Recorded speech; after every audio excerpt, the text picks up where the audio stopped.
चलो देखो,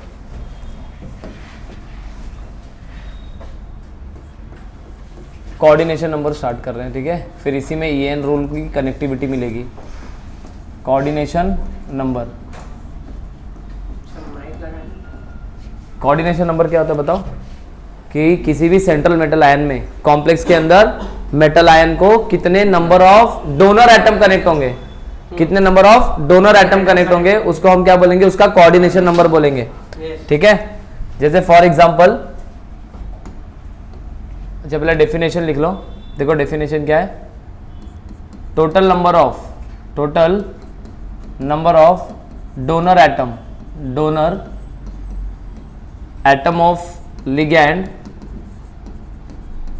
connected to the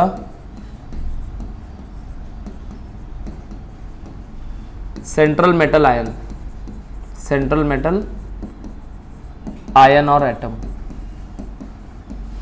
कितने डोनर एटम कनेक्ट है वो देखना है, कितने लिगैंड है वो नहीं देखना है।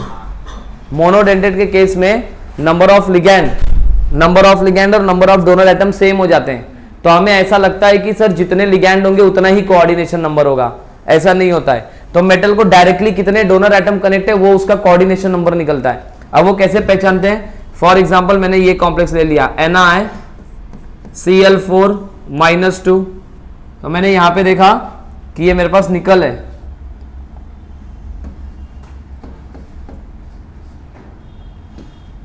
ठीक है, ये निकल है। तो हमारे पास मेटल कौन सा है? मेटल है हमारे पास निकल। लिगैंड कौन सा है? लिगैंड है Cl- लिगैंड है। अब ये कैसा लिगैंड होता है? मोनोडेंटेड होता है।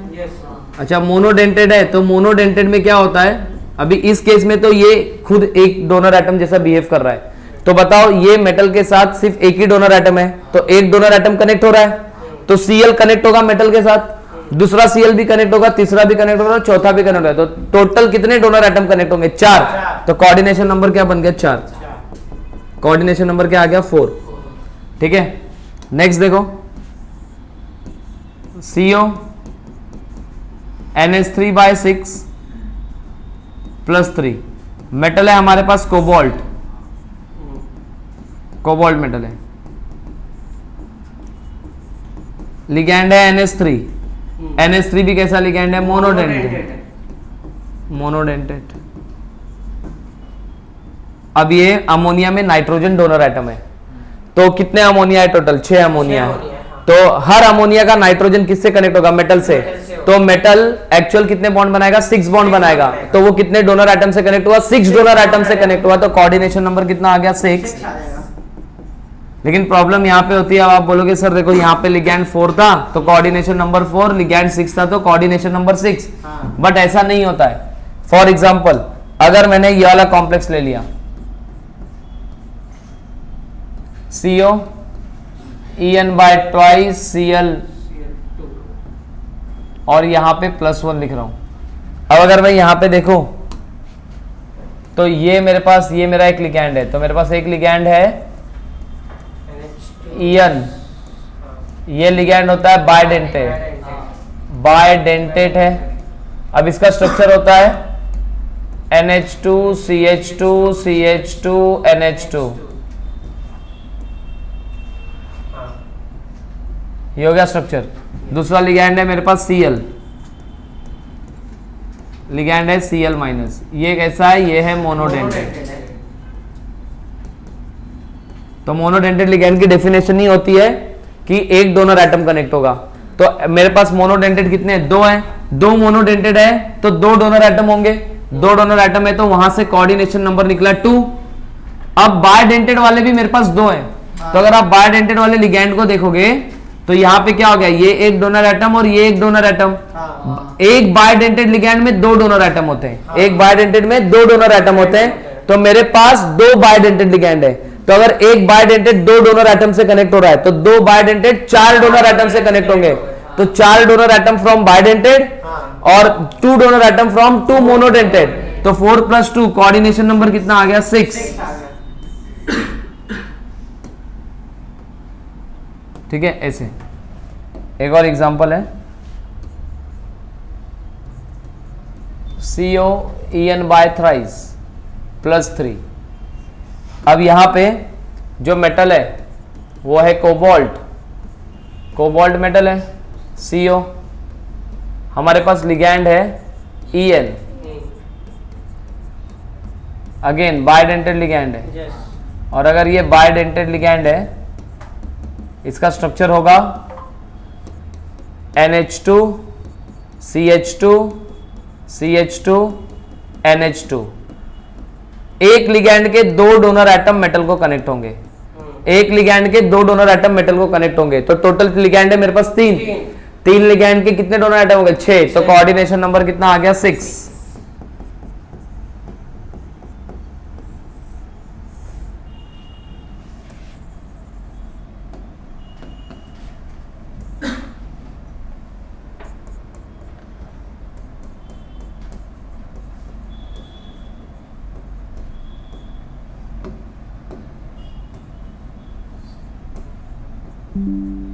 इसका कोऑर्डिनेशन नंबर बताओ भाई।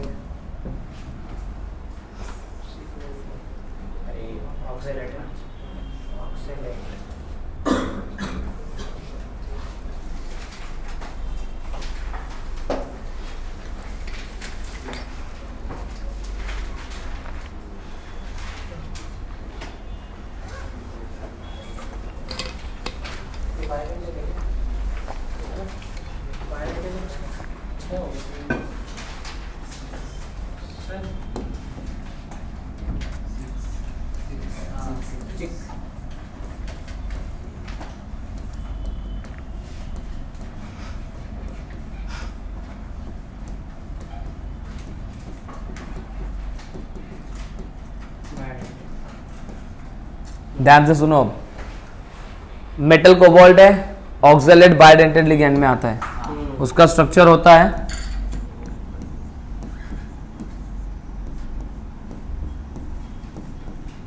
जब ये मेटल को कनेक्ट होगा तो ऐसे कनेक्ट होगा, और जब ये मेटल को ऐसे कनेक्ट होगा तो ये तो एक ऑक्सैलेट हुआ, उसके 2 डोनर एटम कनेक्ट हुए, तो 3 ऑक्सैलेट के 6 डोनर एटम होंगे। तो कोऑर्डिनेशन नंबर आ गया 6। ध्यान से, एक ऑक्सैलेट का 2 ऑक्सीजन कनेक्ट हो रहा है ना, तो 3 के 6 कनेक्ट होंगे, क्योंकि दूसरे का भी 2 कनेक्ट होगा, तीसरे का भी 2 कनेक्ट होगा, तो टोटल जो कनेक्टिविटी बनेगी वो 6 की कनेक्ट। तो मेटल टोटल 6 डोनर एटम से सराउंड होगा। अब यहां पे अगर टोटल लिगैंड काउंट करोगे तो लिगैंड 3 ही है, बट एक लिगैंड 2 डोनर एटम से कनेक्ट हो रहा है, तो 3 लिगैंड 6 डोनर एटम से कनेक्ट होंगे। तो कोऑर्डिनेशन नंबर मतलब होता है कि मेटल कितने डोनर एटम से कनेक्ट है, ना कि कितने लिगैंड से कनेक्ट है। मोनोडेंटेड के केस में जितना लिगैंड होगा उतना ही कोऑर्डिनेशन नंबर होता है मोनोडेंटेड के केस में, बट बायडेंटेड में ऐसा नहीं होता। अगर मैं एक और एग्जांपल लूं, यहां पे अगर कैल्शियम EDTA लिख दूं मैं, यहां पे EDTA, ठीक है, -2।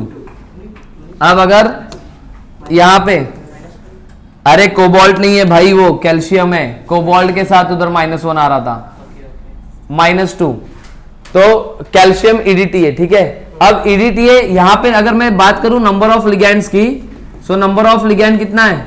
नंबर ऑफ लिगैंड 1 है, बट ये जो EDTA होता है वो हेक्साडेंटेड होता है, हेक्साडेंटेड। अब हेक्साडेंटेड है, इसका मतलब क्या हो गया कि वो अकेला लिगैंड 6 डोनर एटम के थ्रू मेटल से कनेक्ट हो सकता है, अकेला लिगैंड 6 डोनर एटम के थ्रू मेटल से कनेक्ट हो सकता है। तो इसीलिए इसका कोऑर्डिनेशन नंबर कितना आएगा? 6, ठीक है। तो number of ligand is equal to coordination number नहीं लेना है। चलो ध्यान से सुनना, कोई कुछ बोलेगा नहीं, पहले सुन लो कंसेप्ट। EAN रूल पढ़ने जा रहे हैं हम, ठीक है। EAN का फुल फॉर्म होता है effective atomic number, effective atomic number, ठीक है। और मैं आपको थोड़ा सा रिलेट करवाता हूं कि सर इफेक्टिव एटॉमिक नंबर मतलब क्या, फिर डेफिनेशन लिख के देता हूं। मान लो मेरे पास है carbon,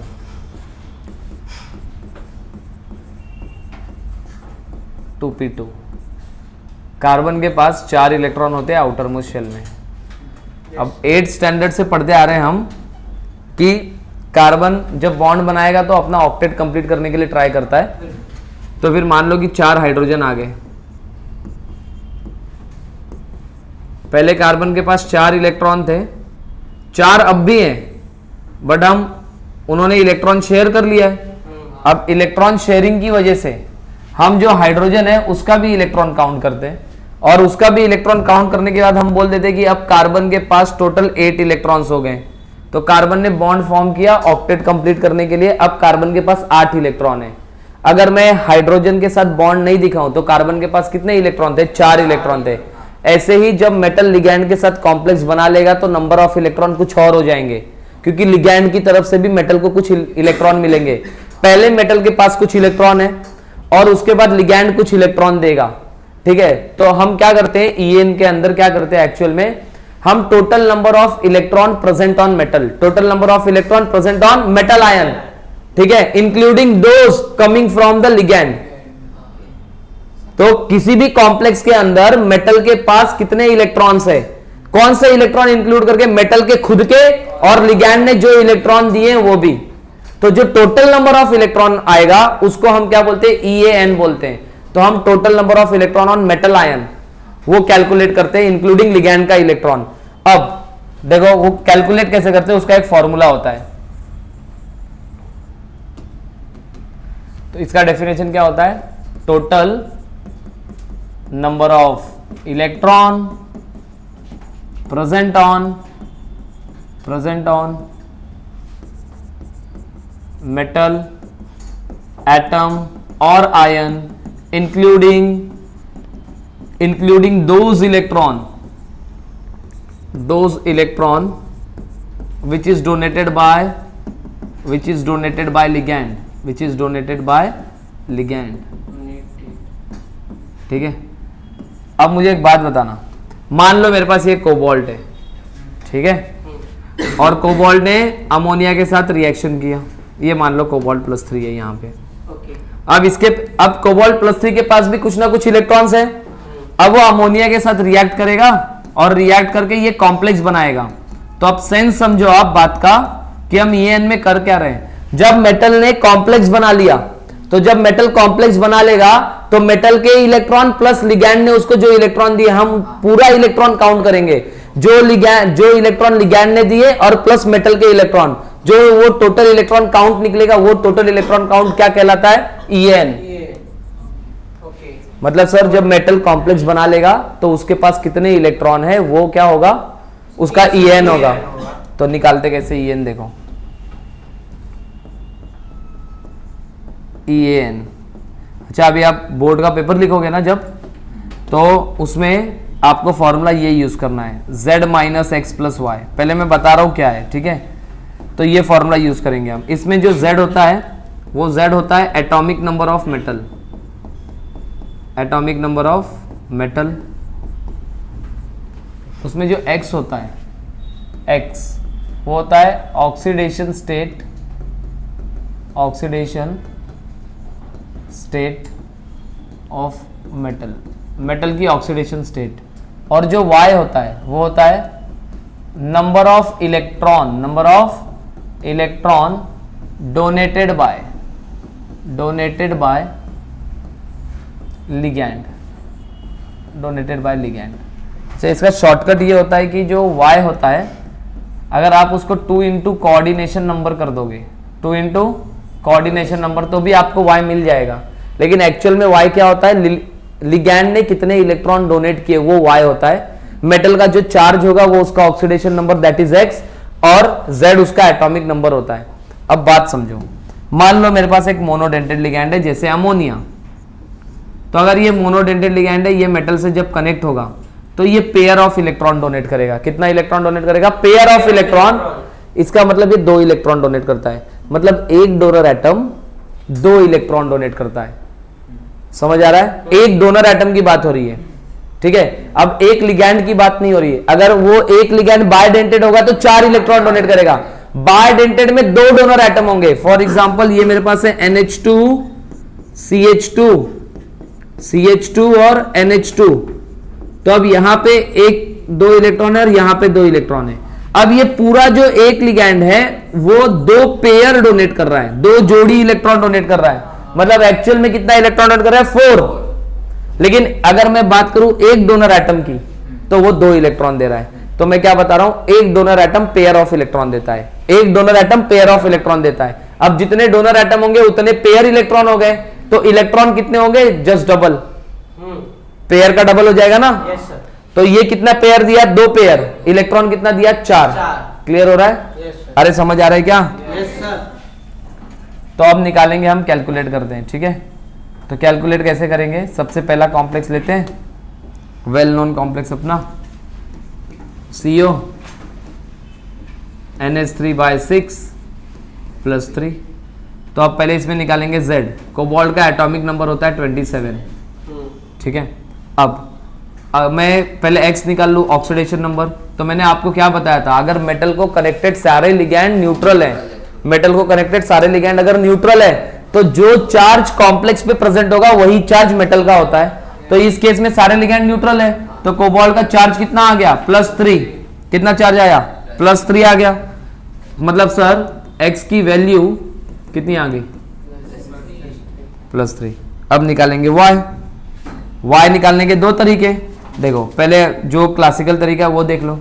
sir ammonia monodentate ligand है, बराबर, तो एक अमोनिया एक बॉन्ड बनाएगा, मतलब जब वो एक बॉन्ड बनाएगा तो पेयर ऑफ इलेक्ट्रॉन देगा, मतलब एक अमोनिया 2 इलेक्ट्रॉन देगा। तो 6 अमोनिया कितने इलेक्ट्रॉन देंगे, 12, मतलब टोटल हो गए 12 इलेक्ट्रॉन। या फिर आप कोऑर्डिनेशन नंबर निकाल लो। सर मोनोडेंटेड लिगैंड है, तो मोनोडेंटेड के केस में जितने डोनर एटम होते हैं, सॉरी जितने लिगैंड होते हैं उतने ही डोनर एटम होते हैं। तो कितने डोनर एटम होंगे, 6। तो 2 × 6 कर लोगे तो क्या आ गया, 12। तो कोऑर्डिनेशन नंबर निकाल के कर लो या ऐसे कर लो, सेम है। तो Y की वैल्यू कितनी आ गई, 12। फॉर्मूला लगाएंगे,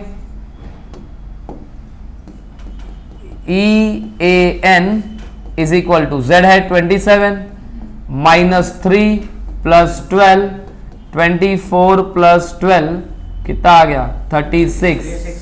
अगर आप देखोगे तो ये जो 36 है ये इनर्ट गैस का नंबर होता है, क्रिप्टॉन, ठीक है, बराबर है। तो क्रिप्टॉन का नंबर है। तो फिर अभी आगे सिडविक अंकल है, उनकी थ्योरी पढ़ाऊंगा, फिर समझ आएगा। तो ये समझ गया, इसका EN कितना आ गया, 36 आ गया। कितना आ गया EN, 36। क्लियर हो गया। आओ एक दो कॉम्प्लेक्स के लिए और सॉल्व करें। जैसे मेरे पास है FeCN6 -4, फिर मेरे पास है FeCN6 -3। देखो कैलकुलेट करते हैं, फॉर्मूला क्या है, EAN = Z Fe है, तो एटॉमिक नंबर कितना होगा, 26। ऑक्सीडेशन नंबर निकालेंगे, तो सर Fe को X ले लिया, साइनाइड को Y ले लिया, = -4। ये हो गया Y, ये हो गया X। तो X प्लस साइनाइड का चार्ज है -1 -4।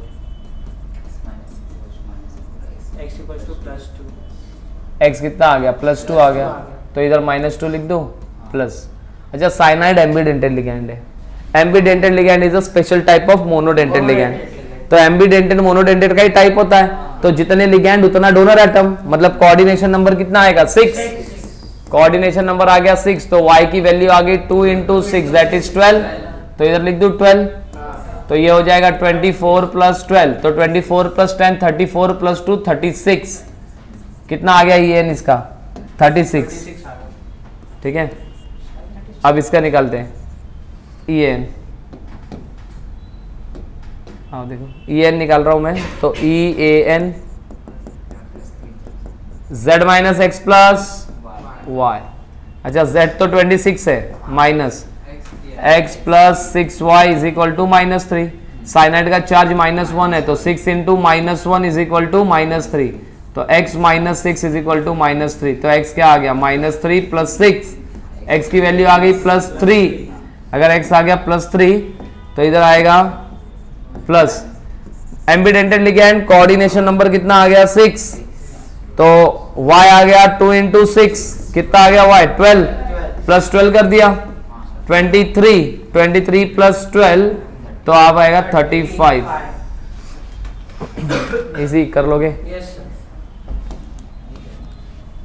निकाल लोगे ना EN। चलो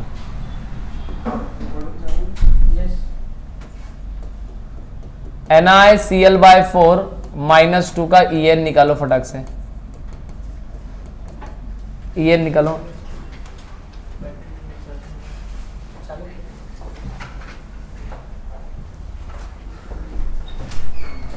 En निकालो इसका। देखो यहां पे कैसे निकाला है। पहले Z है, निकेल का Z कितना होगा 28, एटॉमिक नंबर 28 है निकेल का। इसको ले लिया Y, इसको ले लिया X, X + 4Y is equal to -2। Cl का चार्ज होता है -1 is equal to -2, x - 4 is equal to -2। तो x इज इक्वल टू कितना आएगा -2 + 4, x आ गया +2, तो 28 - 2 आ जाएगा। x की वैल्यू आ गई 2, तो 28 - 2 प्लस y निकालना है। अच्छा मोनोडेंटेड लिगैंड है और 4 है तो कोऑर्डिनेशन नंबर 4, y आ गया 2 × 4 दैट इज 8, तो ये हो जाएगा 26 + 8 34। ठीक है, आओ नेक्स्ट, ये निकाल के दिखाओ भाई।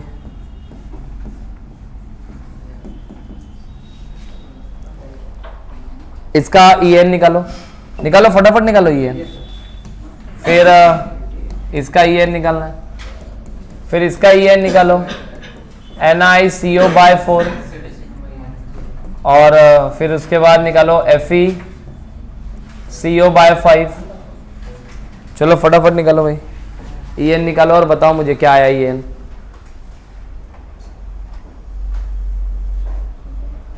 क्या आया?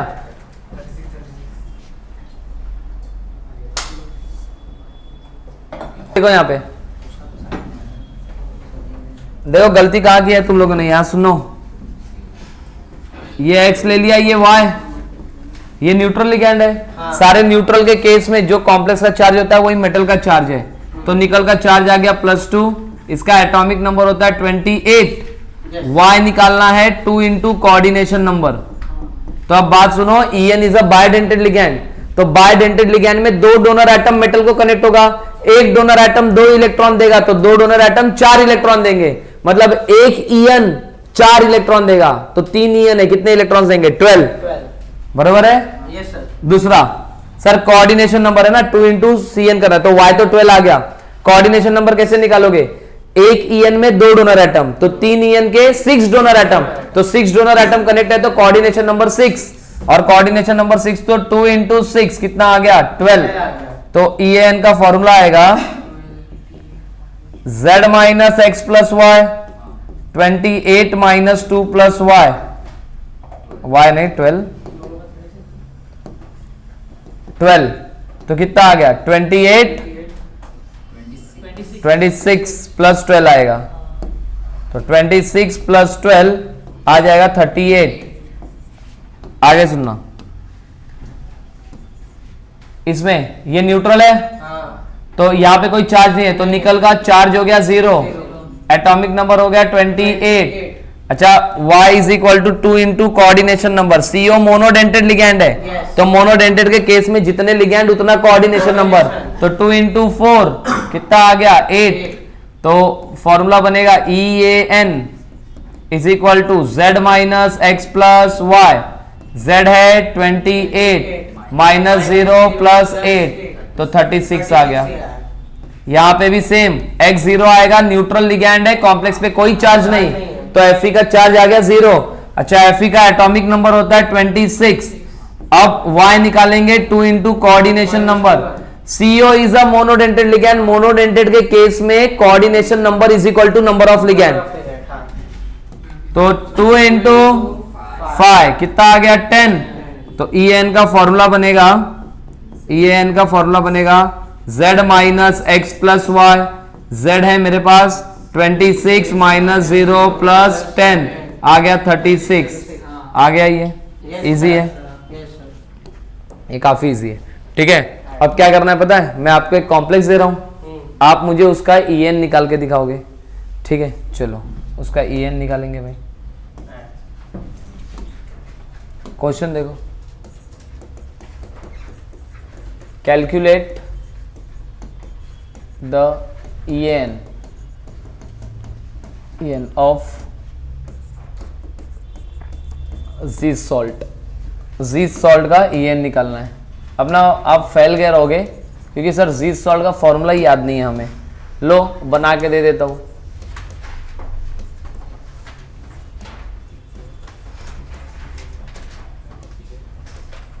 एक मिनट का टाइम दिया आपको और आप सॉल्व करके दोगे भाई। चलो टाइम स्टार्ट हो गया, जल्दी। C2H4 ब्रैकेट C2H4 ब्रैकेट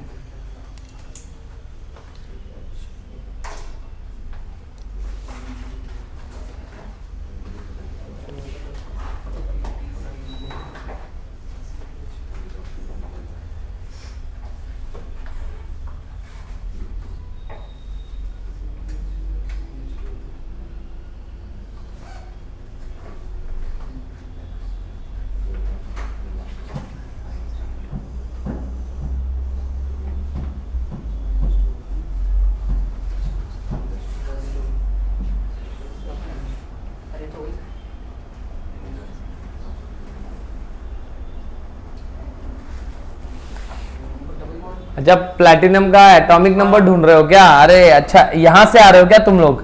जी। अरे ये तो फिर गड़बड़ हो गया सर। टाइम दे दिया और प्लैटिनम का एटॉमिक नंबर ही नहीं पता है। अरे तो याद करो 78 होता है। कितना होता है? 78। चलो सॉल्व करो, टाइम अप हो गया वैसे भी। चलो जल्दी।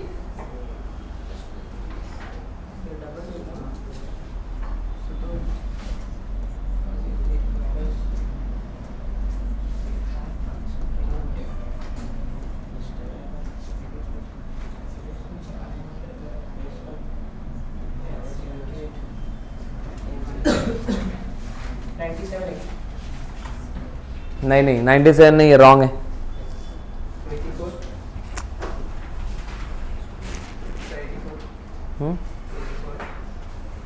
84। हाँ 84 एक हो सकता है और 84 राइट आंसर है भाई। 84 आएगा 84। अरे हाँ प्लस 20 करना पड़ेगा सॉल्व।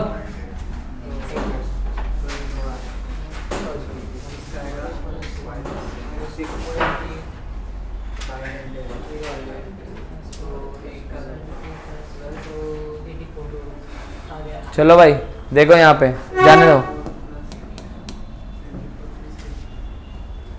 इधर देखो, इधर Z हो गया 78। चार्ज निकालोगे, चार्ज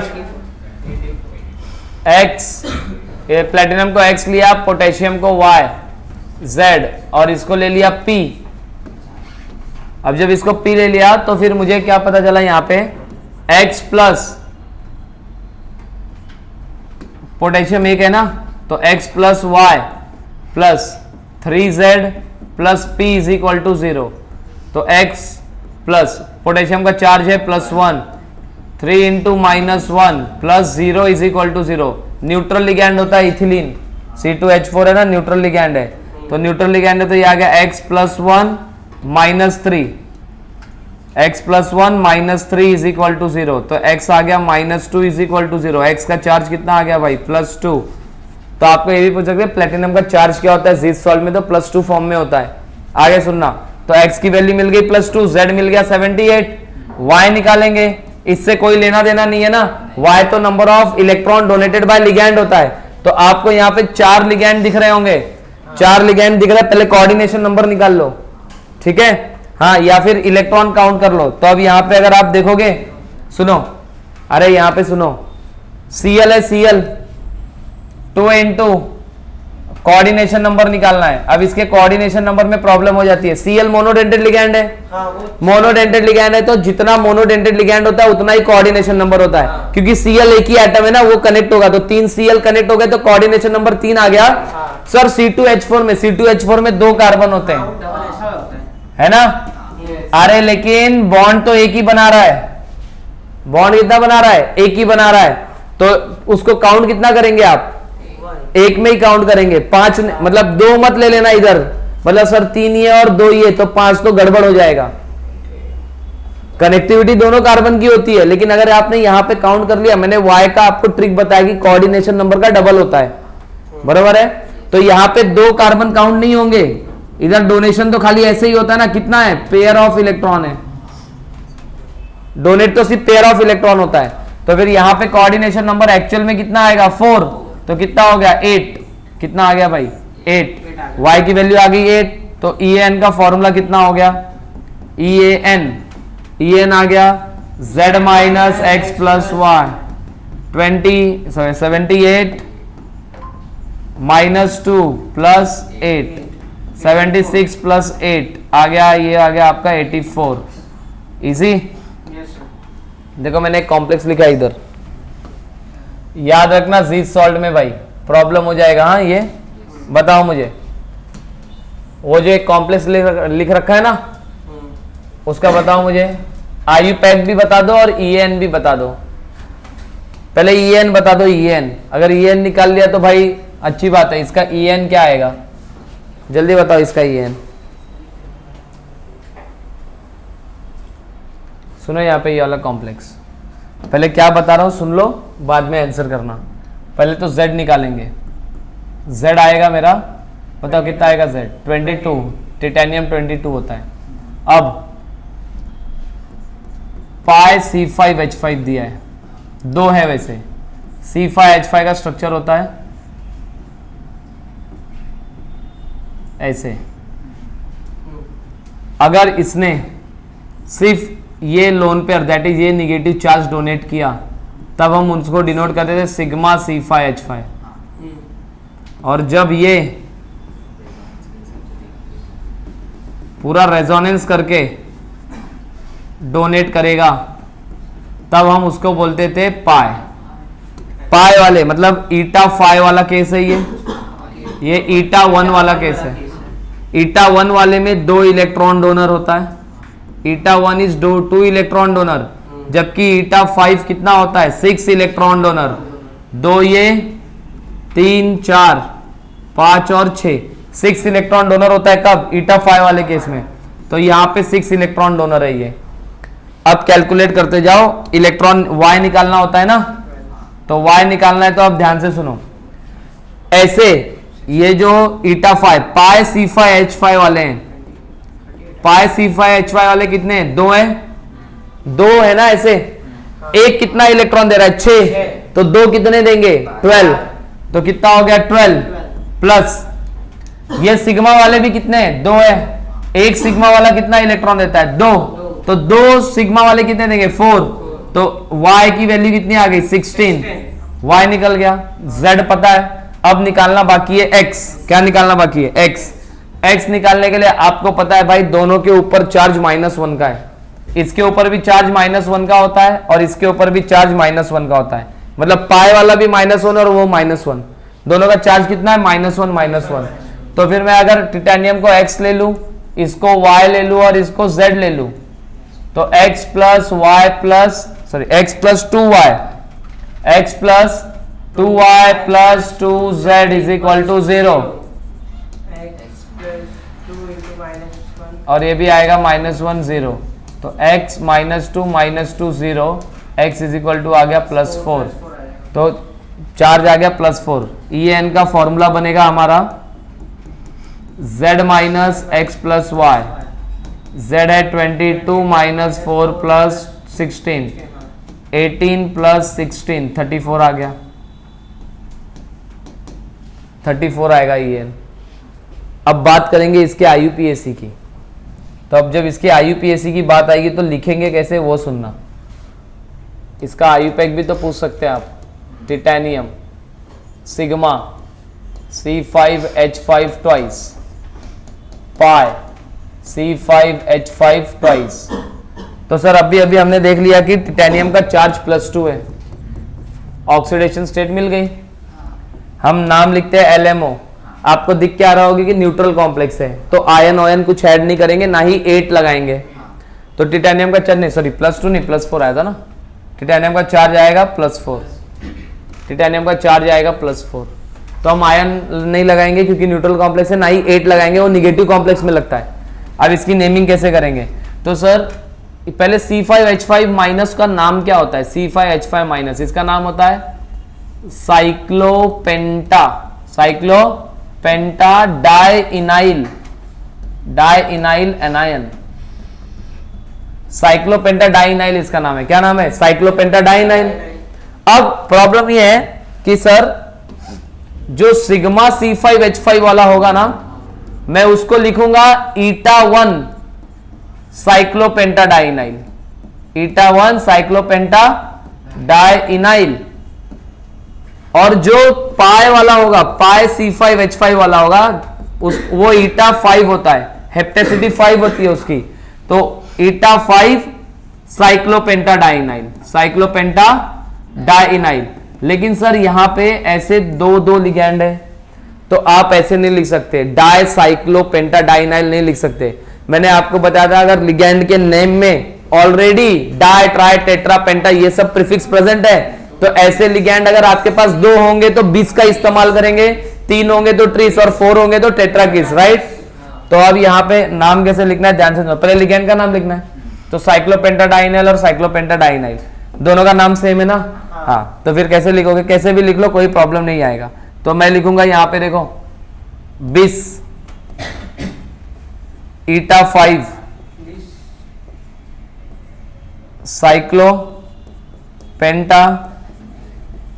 डाइइनाइल, फिर आएगा 20, फिर क्या आएगा 20 eta1 साइक्लोपेंटा डाइइनाइल, साइक्लोपेंटा डाइइनाइल क्या है? टिटेनियम है, टिटेनियम 4।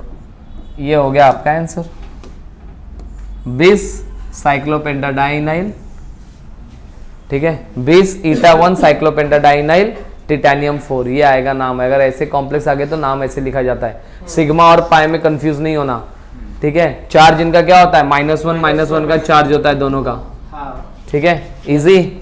आओ अब हम बात करने जा रहे हैं, देखो En खत्म करते हैं हम, बहुत इंपॉर्टेंट कंसेप्ट है।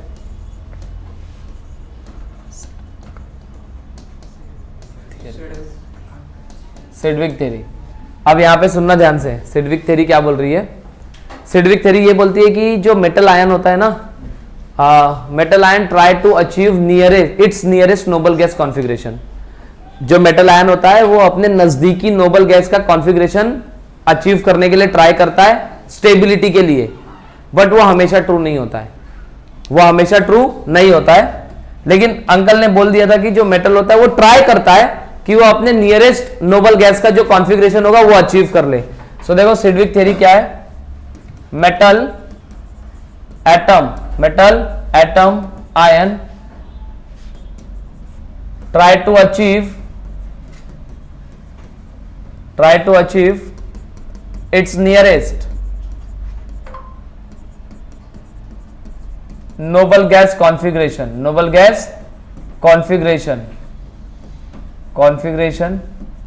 but it is not always true, but ये हमेशा ट्रू नहीं होता है। जैसे फॉर एग्जांपल, लेकिन पहले बात ये आती कि सर क्यों नोबल गैस का कॉन्फ़िगरेशन क्यों लेना? स्टेबल हो जाते हैं, स्टेबिलिटी के लिए। तो फिर यहां से ये थ्योरी फेल कैसे हो गई थी वो भी समझाऊंगा मैं अभी। बात हुआ था कि दो कॉम्प्लेक्स के ऊपर डिस्कशन चल रहा था, K4 FeCN6 के ऊपर और K3 FeCN6 के ऊपर। इन दोनों के ऊपर चर्चा चल रहा था कि कौन ज्यादा स्टेबल होगा, कौन लेस स्टेबल होगा। तो सिडविक अंकल आगे बोलते देखो भाई अभी आपने EN पढ़ा है, तो EN में क्या देखा आपने कि जो मेटल आयन होता है वो अपने नियरेस्ट नोबल गैस का कॉन्फ़िगरेशन अचीव करने के लिए ट्राई करता है। अगर उसने नोबल गैस का कॉन्फ़िगरेशन अचीव कर लिया तो वो ज्यादा स्टेबल होगा। तो लोगों को ये बात समझ आ गई, मतलब EN से हमें कैलकुलेट कर ले, अगर हमें 36, 86 ऐसे नंबर मिल गए जो नोबल गैस वाले नंबर होते हैं, तो वो मेटल आयन या वो कॉम्प्लेक्स ज्यादा स्टेबल होगा। तो लोगों ने EN कैलकुलेट करना स्टार्ट किया, और जब इन्होंने इस कॉम्प्लेक्स के लिए EN कैलकुलेट किया तो मिला 36, कर लेना कैलकुलेट, और इसके लिए कैलकुलेट करेंगे तो आपको EN मिलेगा 35। तो 35 तो सिडविक अंकल के हिसाब से क्या हो गया, अगर मैं स्टेबिलिटी का ऑर्डर लगाऊं, जो नोबल गैस कॉन्फ़िगरेशन अचीव करेगा, इसको मैं बोल दूं A कॉम्प्लेक्स, इसको बोल दूं B कॉम्प्लेक्स, तो A वाला ज्यादा स्टेबल है B से। लोगों ने बोला भाई ये तो बढ़िया है, मतलब कॉम्प्लेक्स स्टेबिलिटी का पता लगाना बहुत इजी हो गया है, EN निकाल लो, EN जैसे ही निकल जाएगा आपको कॉम्प्लेक्स की स्टेबिलिटी का पता चल जाएगा। देखो इनिशियल फेज में ऐसे ही होता है, कोई भी जब डिस्कवरी होती है तो उसमें बहुत सारे लूप होल्स होते हैं। जैसे आप मोबाइल फोन का मोबाइल फोन देख लो, 2000 में जो मोबाइल फोन और आज मोबाइल फोन यूज करते तो कितना डिफरेंस आ गया है ना। बट उस टाइम के हिसाब से हम ऐसा बोल देते क्या नहीं यार टेक्नोलॉजी बहुत कम है, हम यूज नहीं करेंगे, बट वो फेल हुआ ना, नई टेक्निक आई, नई टेक्नोलॉजी आई, वैसे ही ये थ्योरी भी फेल हो गई। पहले तो लोगों को मस्त शॉर्टेड लग रहा था, क्या अरे भाई EN निकाल लो, EN निकाल लिया तो स्टेबिलिटी का पता चल जाएगा। फिर आगे मैं आपको एक थ्योरी बताऊंगा, CFSC बताऊंगा, ठीक है। बट एज पर CFSC crystal field splitting energy के हिसाब से पता है जो स्टेबिलिटी का ऑर्डर आया, या आप ऐसे बोल दो कि एक्सपेरिमेंटली जो स्टेबिलिटी का ऑर्डर आया B ज्यादा स्टेबल था A से।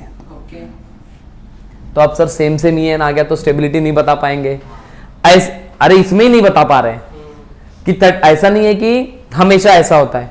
बहुत सारे केसेस में ये ट्रू भी है कि जिस कॉम्प्लेक्स में EN नोबल गैस के जितना होता है ना, वो कॉम्प्लेक्स ज्यादा स्टेबल होते हैं, और जिनका नहीं होता वो नहीं होते। बट अब इस कॉम्प्लेक्स के लिए तो फेल हो गया, इस कॉम्प्लेक्स में फेल ऐसे हो गया कि इसका 36 है, ये ज्यादा स्टेबल होना चाहिए बट ये लेस स्टेबल आ गया। एक्सपेरिमेंटली बोल दो ऐसे। अभी ज्यादा दिमाग मत लगाओ सर व्हाट इज CFSC, आगे जाके मैं अभी आपको आज से दूसरे या तीसरे लेक्चर में, आज के बाद वाले, ठीक है, जो नेक्स्ट लेक्चर होगा या नेक्स्ट टू नेक्स्ट लेक्चर में CFT पढ़ाऊंगा, क्रिस्टल फील्ड थ्योरी, उसमें समझाऊंगा क्या होता है CFSC। तो एक्सपेरिमेंटली क्या पता चल गया कि अरे नहीं यार ये B वाला कॉम्प्लेक्स ज्यादा स्टेबल है, तो सिडविक अंकल की थ्योरी फेल हो गई, ठीक है। तो अब प्रॉब्लम तो हो गया, बट सिडविक अंकल ने बोला अरे यार इतनी खतरनाक थ्योरी थी, अब तो बेइज्जती हो रही है, बेइज्जती हो रही है तो कुछ तो ऐसा करना पड़ेगा कि बेइज्जती कम हो। देखो एक बार बेइज्जती होगी ना, जैसे आप अभी मान लो कि आप साइकिल से मस्त एकदम, बहुत सारे लोग बैठे आपके सोसाइटी के, आप साइकिल से या बाइक से एकदम स्पीड में लेके जा रहे हो, और स्पीड में लेके जा रहे हो, बीच में एक पत्थर है, पत्थर पे गया बाइक या साइकिल और आप गिर गए धड़ाम, और जैसे आप गिर गए धड़ाम आपकी बेइज्जती होगी खतरनाक वाली। अब आप जब उठोगे ना, आपको लगी चोट बहुत जोर से है, मतलब ऐसे कि भाई अब उठ नहीं सकते, लेकिन आप ऐसे फिर आप ऐसे प्रिटेंड करोगे अरे यार ये पत्थर आ गया ना इसीलिए गिर गया। गलती एक्चुअली में आपकी है, आप इतना फास्ट क्यों चला रहे थे, स्लो रहते तो गिरते ही नहीं, समझा। तो जब बेइज्जती बहुत ज्यादा हो जाती है ना, तो हम ये नहीं सोचते कि अब हम कैसे हट जाए, हम ये सोचते कि बेइज्जती कम कैसे हो, तो उसी को शुगर कोट करने लगते हैं। तो अंकल ने भी शुगर कोट करने के लिए एक स्टेटमेंट दिया जो राइट निकल गया। अब आप जब बोलोगे यार यार पत्थर आ गया, वो आधा सच है, सिर्फ पत्थर की वजह से नहीं गिरे आप स्पीड में भी थे ना, बहुत ज्यादा स्पीड में भी चला रहे थे। तो अब एक बार मैं ऐसे गिरा था इसीलिए बता रहा हूँ ये स्टोरी, मस्त एकदम निकला, एकदम क्या हुआ, एकदम आराम से आ रहा था, क्लास से आ रहा था साइकिल लेके, बहुत मतलब 10 12 15 साल हो गए होंगे इस बात को। तो मैं आ रहा था और ना फिर मैं देखा कि वो सोसाइटी में सब है, मतलब मेरे बगल में जो लोग रहते थे वो लोग भी बाहर बैठे, मतलब थोड़ा स्टाइल मारते हैं, साइकिल एकदम फास्ट नहीं साइकिल ली थी, एकदम स्पीड में लेके आ रहा था, बीच में सच में पत्थर आ गया और पलट गया, मुंह छिल गया था पूरा, ठीक है। तो फिर होता है ऐसा, फिर मैं शुगर कोट करने लगा ये फिर पप्पा 2 झापड़ मारे, बोलते हैं फास्ट चला रहा था इसलिए गिर गया, समझा, ऐसे होता है। तो ठीक है, तो बेइज्जती, अंकल की बेइज्जती थोड़ी कम होगी। अब अंकल ने क्या बताया आगे सुनो। अब ना एक कॉम्प्लेक्स होता है which is known as metal carbonyl. क्या होता है? Metal carbonyl. ध्यान से सुनना, मेटल कार्बोनिल कॉम्प्लेक्स क्या होता है? सर कुछ नहीं है, आप तो सीधा सीधा बता ही रहे हो ना, मेटल है और कार्बोनिल है, सीओ लिगैंड है और मेटल है। तो जिस कॉम्प्लेक्स में सीओ लिगैंड, कार्बन मोनोऑक्साइड और मेटल का बॉन्ड होगा, ऐसे कॉम्प्लेक्स को हम क्या बोलेंगे? Metal carbonyl. क्या बोलेंगे? Metal carbonyl. तो अंकल ने क्या बताया, जो मेटल कार्बोनिल कॉम्प्लेक्स होते हैं, complexes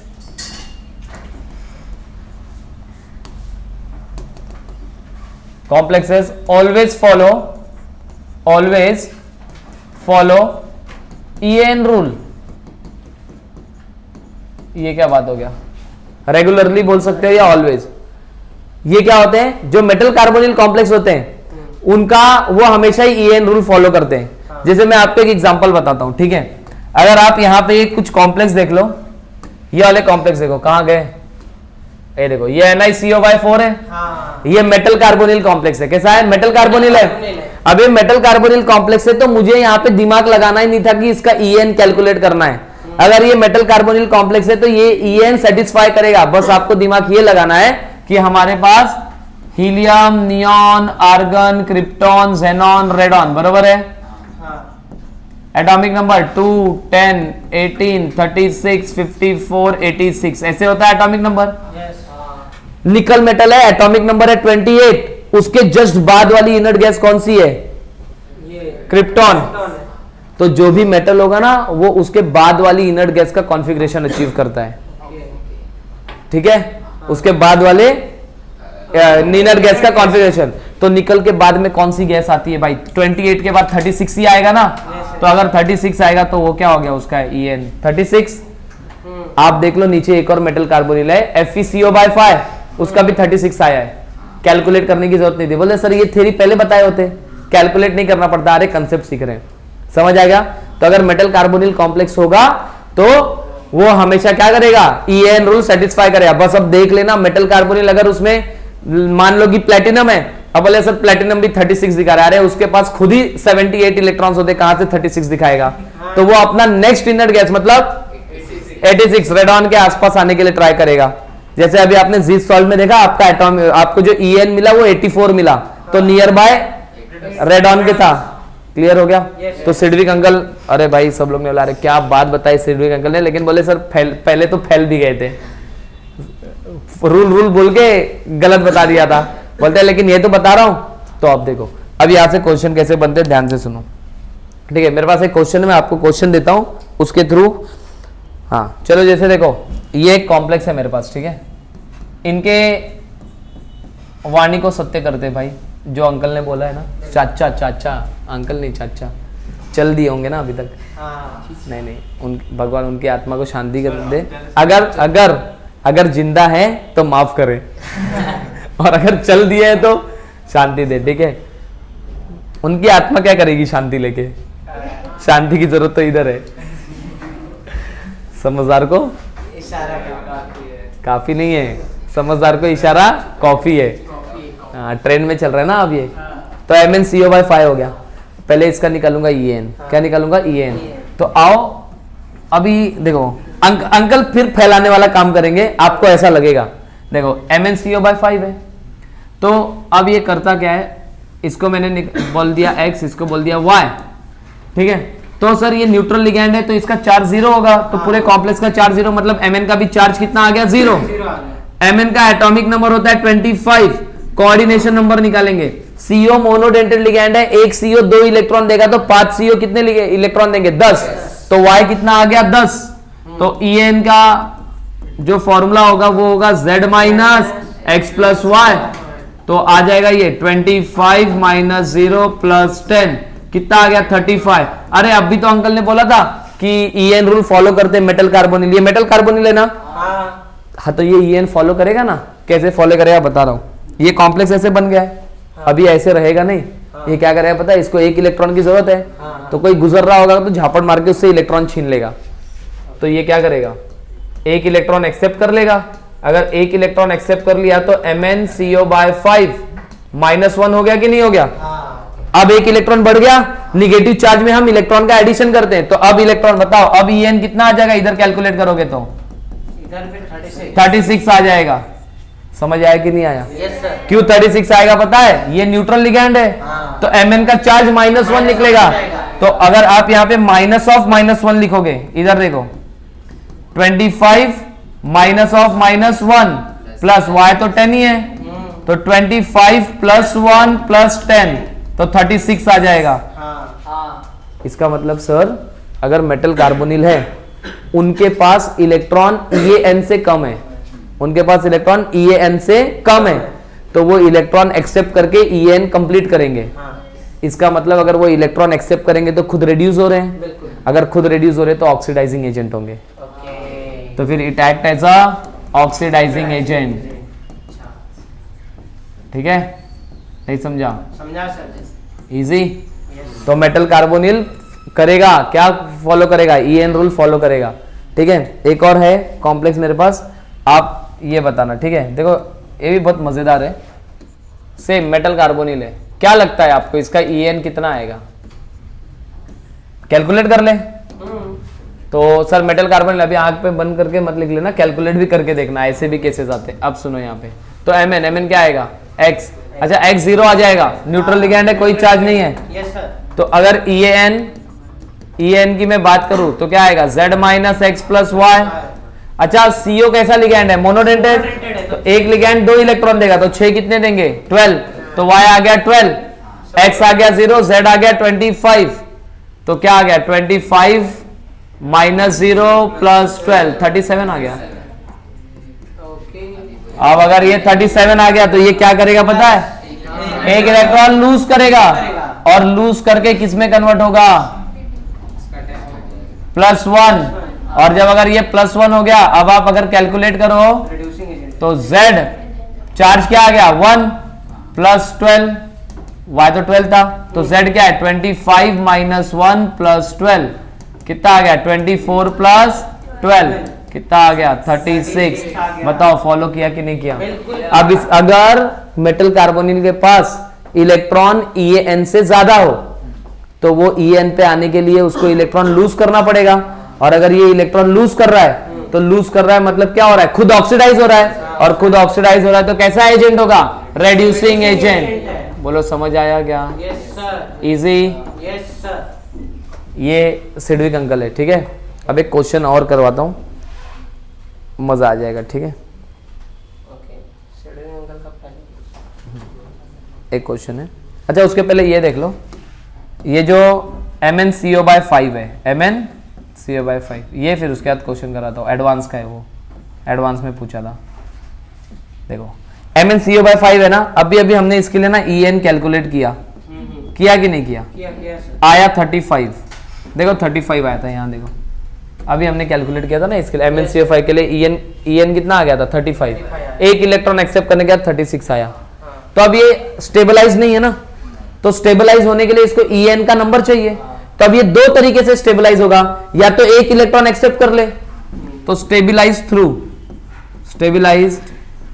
थ्रू 2 वे, 2 वे देखो इसके पास। पहला इलेक्ट्रॉन एक्सेप्ट कर ले तो क्या बना देगा इलेक्ट्रॉन एक्सेप्ट करके? MnCO/5 -1। दूसरा क्या कर सकता है? ये दूसरा डायमराइज हो जाएगा। क्या हो जाएगा भाई? डायमराइज। डायमराइज मतलब समझो, इधर सुनो, इधर, अरे ध्यान से सुनो। Yes sir. इसके पास टोटल इलेक्ट्रॉन कितने? 35। अब थोड़ा सा लॉजिक लगाओ, तो अगर आप 35 से पेयर बनाने जाओगे तो 17 पेयर और एक इलेक्ट्रॉन सिंगल मिलेगा। 35 में पेयर, 34 में कितने पेयर होंगे? 17 पेयर होंगे, 17 पेयर ऑफ इलेक्ट्रॉन। अब अगर 35 है तो उसके अंदर 17 पेयर होंगे, जोड़ी होंगी 17, एक इलेक्ट्रॉन सिंगल होगा। तो ऐसा ही इसका एक भाई बंधु भी घूम रहा होगा ना, जो सिंगल इलेक्ट्रॉन लेके घूम रहा होगा, उसको बोल देख भाई अपने को इलेक्ट्रॉन तो मिल नहीं रहा है, अपन आपस में क्या कर रहे? शेयरिंग कर ले। तो ये क्या कर लेता है? Mn, ये इसका एक सिंगल इलेक्ट्रॉन है, ये इसका सिंगल इलेक्ट्रॉन, MnCO/5। अच्छा बताओ, इसका ये इस वाले Mn का जो एक इलेक्ट्रॉन था और इसका, इन दोनों ने शेयर कर लिया। अब ये दोनों इलेक्ट्रॉन दोनों के लिए काउंट होगा। तो इसका भी EN 36, इसका भी EN 36। समझ आ गया? तो या तो अगर डायमराइज होके स्टेबलाइज हो रहे हैं, या फिर क्या होगा? एक इलेक्ट्रॉन एक्सेप्ट करके कर सकते हैं। क्लियर हो गया? इजी है, इजी कर लिया। चलो आओ, ये बॉन्ड बना है ना बीच में, इसको बोलते हैं डेल्टा बॉन्ड। क्या बोलते हैं? डेल्टा बॉन्ड है ये, मेटल का बॉन्ड है ना ये है डेल्टा बॉन्ड। 36। अब यहाँ पे सुनना, कहाँ गया क्वेश्चन?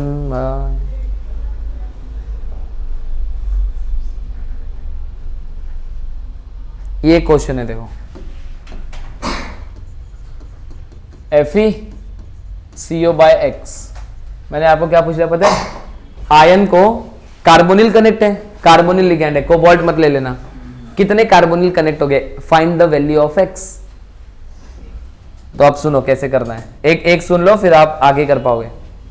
बताओ मुझे, मेटल कार्बोनिल रेगुलर बेसिस पे क्या फॉलो करते हैं भाई? हाँ EN। देखो ये ऑलवेज की जगह पे हम एक टर्म लिख सकते हैं रेगुलरली, रेगुलरली, ठीक है। हाँ क्योंकि ऑलवेज थोड़ा सा ये लग रहा है, हाँ ठीक है। रेगुलर बेसिस पे वो क्या फॉलो करते हैं? 36। तो सर हमें पता है कि जो मेटल कार्बोनिल है वो EN फॉलो करते हैं, EN फॉलो करते हैं, तो Fe के बाद वाली इनर्ट गैस 36 पे आती है। तो अगर मैं इसके लिए EN का फॉर्मूला लिखूं, ध्यान से सुनो, EAN क्या आएगा? Z minus X plus Y. अच्छा मेटल कार्बोनिल है, कॉम्प्लेक्स के ऊपर कोई चार्ज नहीं है, कार्बोनिल कितने भी कनेक्ट हो जाए वो न्यूट्रल लिगैंड है, तो Fe का चार्ज तो जीरो ही होगा, मतलब x की वैल्यू तो है जीरो। तो सर x की वैल्यू निकल गई, मतलब आयन का चार्ज जो है वो तो जीरो ही आएगा, ठीक है। अब सेकंड, अच्छा सर Z भी हमें पता है कि आयन है, आयन का Z क्या होगा, मतलब एटॉमिक नंबर होगा 26। सर हमें EN भी पता है क्योंकि ये 36 फॉलो करेगा ना, तो EN क्या आएगा? 36, मतलब 36 is equal to 26 minus 0 plus Y, plus Y. अब मुझे एक बात बताओ, क्या y क्या होता है? Number of electron, number of electron donated bye ligand. एक लिगैंड अगर मोनोडेंटेड है तो कितना डोनेट करेगा बताओ? मोनोडेंटेड 2 इलेक्ट्रॉन, और बायडेंटेड होगा तो 4। तो मैं इसको ऐसे कर दूं, ये फॉर्मूले को थोड़ा सा हम इजी कर देते हैं। 36 तो ये मोनोडेंटेड वाला ही है ना, 26 प्लस 2 इंटू कोऑर्डिनेशन नंबर लिख सकते हैं। ये कितना आ गया बताओ? 36 minus 26 is equal to 2 into coordination number, तो कितना आ गया? 10 is equal to 2 into coordination number. Coordination number कितना आ गया भाई? 5 आ गया क्या? 5 आ गया। अब आप बोलोगे सर अगर बायडेंटेड लिगैंड हुआ तो 5 कैसे करेंगे हम? नहीं, ये मोनोडेंटेड लिगैंड है ना, तो 5 कोऑर्डिनेशन नंबर है, मतलब CO भी कितने होंगे? 5। तो फॉर्मूला क्या बनेगा? FeCO/5। बोलो इजी है, निकाल लोगे अगर ऐसा क्वेश्चन आ गया तो? पक्का? EN कैसे करना है समझ आ गया? चलो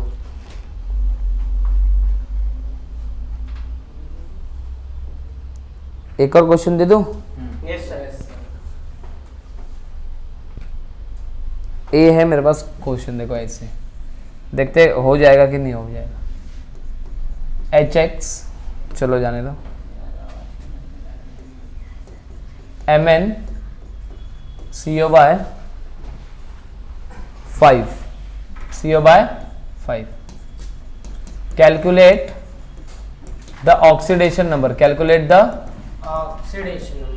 ऑक्सीडेशन नंबर ऑफ Mn। कोई दिमाग लगाएगा ऑक्सीडेशन नंबर के लिए? आओ आपको टाइमर लगा के दे दूं, 2 मिनट का टाइम दिया, चलो कितने मिनट का? 2 मिनट का टाइम दिया, लगाओ। Calculate the oxidation number of Mn। चलो देखते हैं कौन सॉल्व करता है भाई।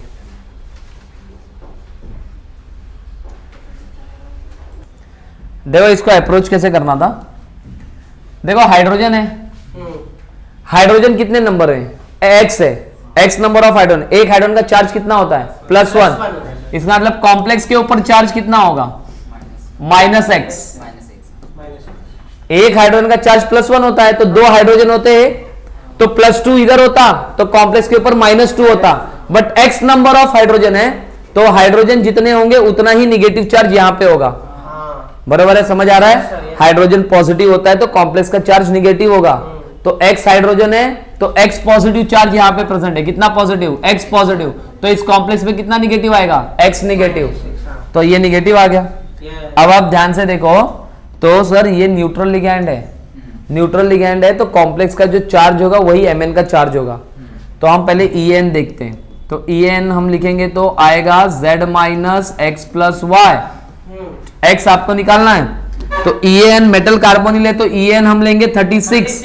कितना En लेंगे? 36।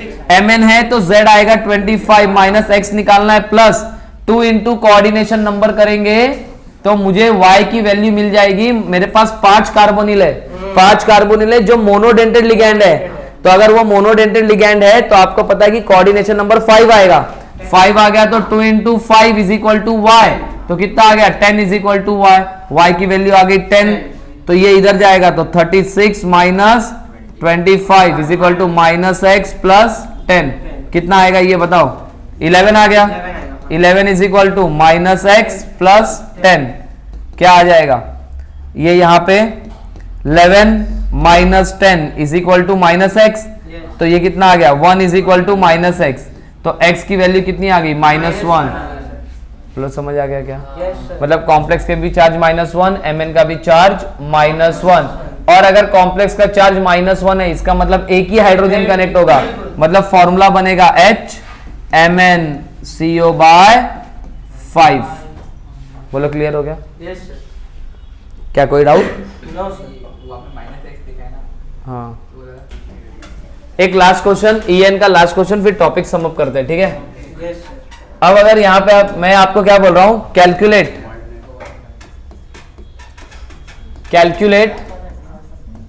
EN ऑफ, आपके पास दिया Fe मेटल है, Fe CO/2 NO/2, इसका EN निकालना है। क्या निकालना है? EN निकालना है। हाँ बस इतना ही क्वेश्चन है। बोलो कैसे निकालोगे, कर लोगे कि नहीं कर पाओगे? पहले एक बात सुन लो, मैं आपको एक इसमें गिवन डेटा दे देता हूं। गिवन डेटा क्या है देखो, जो NO होता है ना, NO वो पॉजिटिव लिगैंड भी हो सकता है और न्यूट्रल लिगैंड भी हो सकता है। तो मैंने आपको एक्सपेरिमेंट से 2 कॉम्प्लेक्सेस बता दिए थे, तो सुन लो। मान लिया कि मेरे पास NO पहले न्यूट्रल है, NO कैसा है मेरे पास? न्यूट्रल। और अगर NO न्यूट्रल होता है ना तो वो 3 इलेक्ट्रॉन डोनर होता है। कैसा होता है? 3 इलेक्ट्रॉन डोनर। NO न्यूट्रल के केस में कितना इलेक्ट्रॉन डोनेट करता है? 3। जबकि जब NO पॉजिटिव होगा, NO जब पॉजिटिव फॉर्म में होगा तो इट डोनेट्स 2 इलेक्ट्रॉन्स।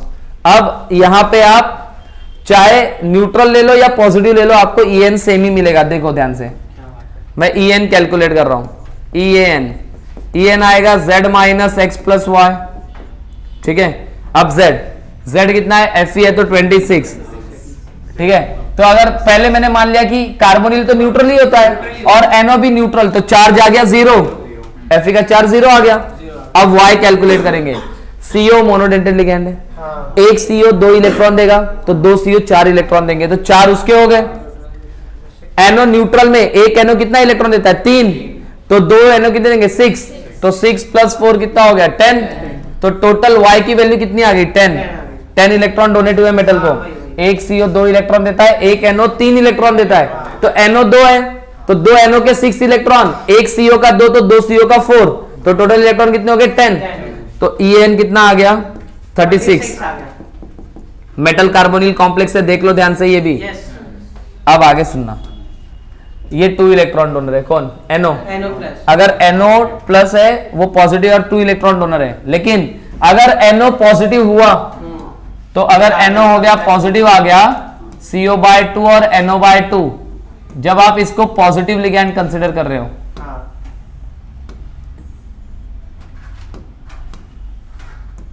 आप इसको जब पॉजिटिव लिगैंड कंसीडर कर रहे हो, पॉजिटिव लिगैंड, अगर हमने इसको पॉजिटिव लिगैंड कंसीडर किया तो ये हो गया X, ये हो गया Y, ये हो गया Z। X + 2Y + 2Z is equal to 0। X + 2 × 0 आ जाएगा, कार्बोनिल न्यूट्रल लिगैंड होता है, और वो हो गया 2 × +1 इज इक्वल टू 0, तो X + 2 is equal to 0। X की वैल्यू क्या आ गई? -2, तो इस केस में Fe की ऑक्सीडेशन स्टेट -2 हो जाएगी।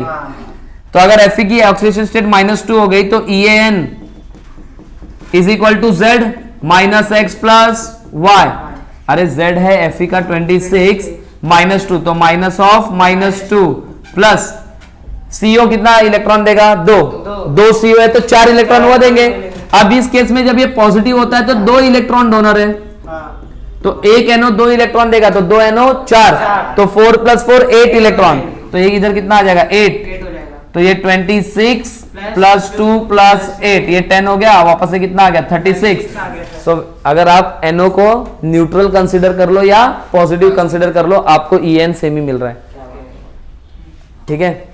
तो अब इसी के बेसिस पे IIT एडवांस में क्या क्वेश्चन था वो सुनना।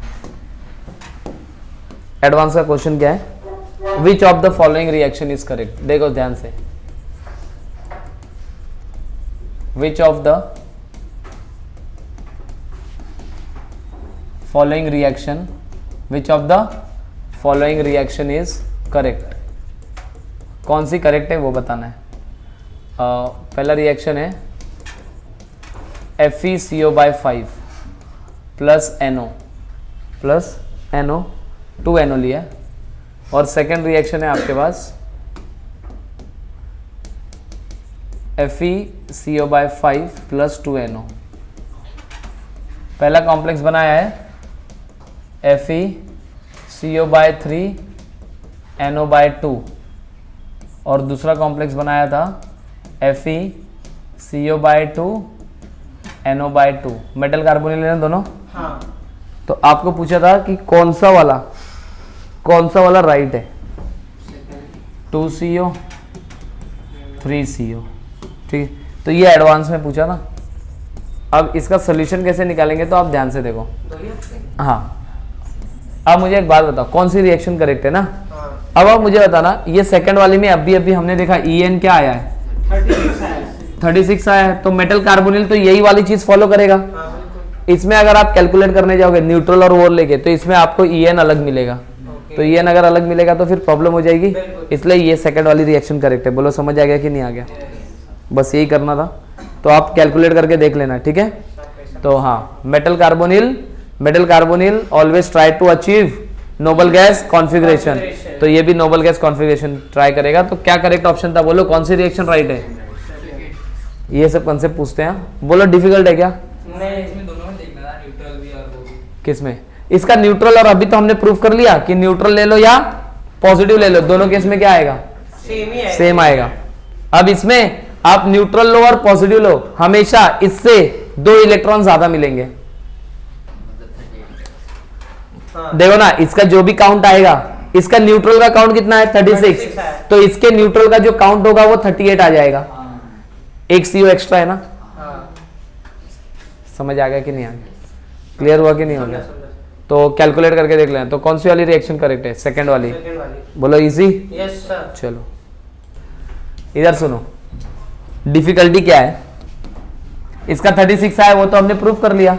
हाँ, ये कॉम्प्लेक्स देखो, सोच नहीं रहे हो तुम लोग, शायद आपको क्वेश्चन बहुत इजी दिख रहा है ना, उतना इजी था नहीं। आओ देखो यहाँ पे, पहले मैं NO को न्यूट्रल ले रहा हूँ। NO को क्या ले रहा हूँ, न्यूट्रल। ये मैं पहले वाले कॉम्प्लेक्स के लिए बता रहा हूँ, ध्यान से सुनना। अब पहले वाले कॉम्प्लेक्स में मैं NO को न्यूट्रल ले रहा हूँ, तो NO 2 है ना, तो 6 इलेक्ट्रॉन देंगे, यस। और 3 CO है, एक CO 2 देगा तो 6 इलेक्ट्रॉन हो गए कि नहीं हो गए। Yes sir. अब अगर बरोबर है हाँ। तो टोटल कितने हो गए, 12 इलेक्ट्रॉन हो गए। और अगर 12 इलेक्ट्रॉन हो गए तो Z तो कितना है, 26 है। और चार्ज, अगर ये न्यूट्रल है तो Fe का चार्ज कितना होगा, 0। X की वैल्यू है 0, तो EN अप्लाई करते हैं। EN अप्लाई करूंगा तो कितना आ गया, 26 माइनस 0 प्लस 12, तो 38 आएगा। चलो, मतलब न्यूट्रल वाले केस में तो ये EN रूल फॉलो नहीं कर रहा है, तो आप थोड़े से बच गए। अब यहीं पे एक बच्चे ने दिमाग लगा लिया। क्या दिमाग लगा लिया कि सर